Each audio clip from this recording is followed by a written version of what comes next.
A diversidade social confunde diferenças e valores compartilhados por nós, seres humanos, em nossa vida social. São expressões culturais, diferenças físicas e étnicas, crenças, modos de vida, classe social e etc. O Brasil é uma das nações que possui maior diversidade cultural em todos os sentidos, sendo cada indivíduo único. Os indivíduos e suas sociedades estão interrelacionados e interdependentes. As sociedades e culturas são dinâmicas. As mudanças podem ser rápidas ou graduais, mas sempre irão afetar membros da sociedade de modo a refletir as diferenças em termos de poder e status. A desigualdade social é uma característica marcante de nosso país. É atestada pela evidência hegemônia de uma classe social nos processos de divisão social do trabalho e de divisão da renda, além dos fatores como acesso à saúde, educação, saneamento e segurança. Apesar de vasta e ampla, a cultura brasileira torna-se símbolo de status para as elites, que selecionam arbitrariamente aquilo que deve ou não ser consumido, relegando o que não foi selecionado para o limbo da produção cultural.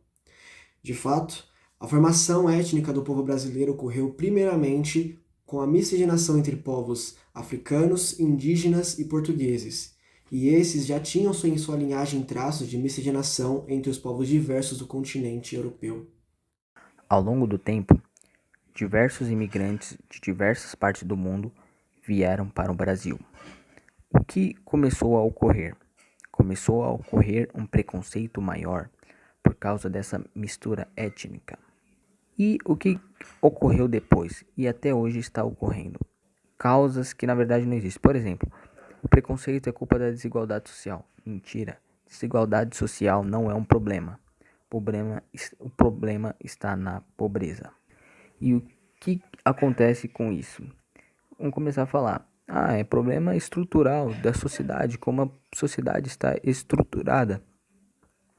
Mas não dá para ficar estruturando uma sociedade. A sociedade não é moldada. As pessoas não são parte de um quebra-cabeça. As pessoas são indivíduos. As pessoas são humanas.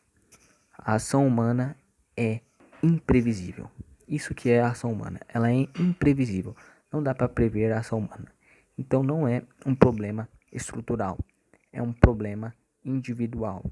O indivíduo é preconceituoso, o indivíduo é racista, não é uma sociedade inteira, não é porque a sociedade é moldada desse jeito, não é bem assim que as coisas funcionam.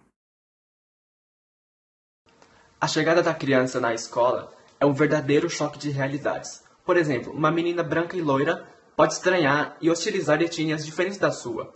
O primeiro contato com gostos, religiões, etnias diferentes da sua, diferente da que você esteja acostumado, pode sempre num primeiro momento se assustar.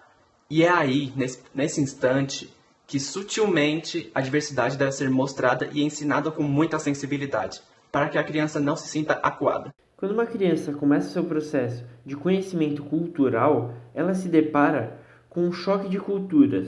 Esse conhecimento cultural pode vir através de filmes, séries, jornais ou até livros. E com esse choque de culturas, a criança se depara com padrões diferentes do que ela está acostumado. Para quebrar esses certos padrões que a criança tem, é uma tarefa um pouco difícil, pois a criança está acostumada com os padrões dela e não com o que é de fora dos padrões dela, formando uma bolha social. Para quebrar essa bolha social é uma tarefa um tanto quanto difícil, mas necessária. Para fazer essa tarefa, nós temos que lembrar que o mais válido é desconstruir a visão dos padrões que são impostos e que eles não devem existir. As crianças devem estar desde cedo acostumadas a todos os padrões sociais de todas as culturas diferentes.